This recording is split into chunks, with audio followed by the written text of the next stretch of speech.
Scene. Somber, quiet visuals of a deserted Mumbai at night. In 2020, darkness fell over the city of Mumbai, a chilling, unfamiliar silence. I remember standing at my window, staring at streets that were once alive, now utterly deserted. News alerts echoed through our home. Global pandemic declared. Fear, it seemed, spread faster than sound itself.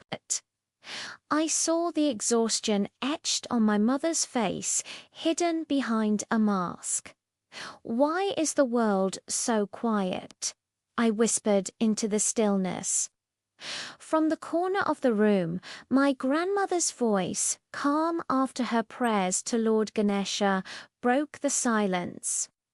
"The world is learning to listen again, Ram." That night, my family sat together in the dim light, truly together for the first time in months. I felt a strange stillness wash over me, not peace, but a kind of awakening. And just like that, the rising sun began its slow, golden return. Seen split screens of overflowing hospitals and empty streets. Ram scrolling on his phone. The days that followed were a blur of contradictions. Hospitals overflowed, yet the streets remained ghostly empty.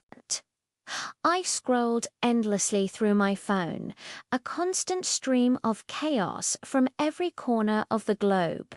I felt so small, so helpless, completely lost in a sea of uncertainty. Then my grandmother, with her gentle wisdom, said, "When life stops, awareness begins." I watched her as she planted a tiny seed in a small pot on our balcony. "See?" she said, her eyes twinkling. "Even in crisis, something still grows." It hit me then. The world had been moving too fast, too blind to what truly mattered. Now, finally, people were seeing time, health, and family not as given, but as treasures. This awareness was the first ray of light after the storm. I remember whispering to myself, maybe slowing down isn't losing, it's learning. Scene. Ram on a video call for school, then visuals of families connecting. Connection was the next lesson. I was attending school online, and the laughter of my friends felt distant, echoing through tiny speakers. I missed handshakes, hugs, the simple human touch that we had all taken for granted. My grandma just smiled. "Connection isn't touch, Ram," she explained. "It's truth." And she was right. All around me, I saw it happening. Families started sharing stories again, real stories. My father, who was once always too busy, started playing his old music every evening, filling our home with melodies I'd nearly forgotten. Our neighbors, once strangers, waved from their balconies, creating a new kind of family. Empathy was closing the distance that the virus had created. I called an old friend I hadn't spoken to in years, and we just cried and laughed together, bridging the gap with our shared vulnerability. Grandma was right again. The world has learned to feel again. She said, "I looked at the morning sun, and somehow it felt warmer." Seen Ram struggling with a laptop, then visuals of his grandmother's past and him adapting. Then came the challenge of adaptation. Traditional schools vanished, replaced by glowing laptops and virtual classrooms. At first, I really struggled. "It's too hard, Grandma," I complained. She just nodded, her gaze steady. "Every generation learns to change," she told me. She painted pictures with her words, telling me stories of her youth, of rebuilding after devastating floods, of finding strength in poverty. "We didn't have your devices, Ram," she said, "but we had determination." Her stories lit a fire in me. I was inspired.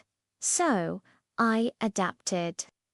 I dove into this new digital world, not as an enemy, but as a landscape to be explored. I taught myself coding, discovered the world of digital art, and even started experimenting with AI tools. I began creating small projects, sharing them online, and was amazed when they started inspiring others. Adaptation wasn't a burden. It became my new strength. And for the first time, I said with conviction, change isn't my enemy, it's my teacher. Scene: Ram creating digital art and videos. Showing them to his grandmother, this journey of adaptation led me to the next power: creation. I started making motivational videos, blending my newfound skills in art and AI. I learned to paint emotions with code and give voice to feelings that words alone couldn't capture. I'll never forget the day I showed my first real video to my grandmother. It was called "The Light After Lockdown." Her eyes glistened as she watched. "You turned pain into purpose," she whispered. And I realized I wasn't alone. All around the world, from the confines of isolation, creativity was blooming. Humanity was designing, inventing, and dreaming again. I understood that creation wasn't just about technology. It was about making emotion visible, tangible. As the rising sun of the 2020s illuminated my face, I felt like the world and myself were being reborn in imagination.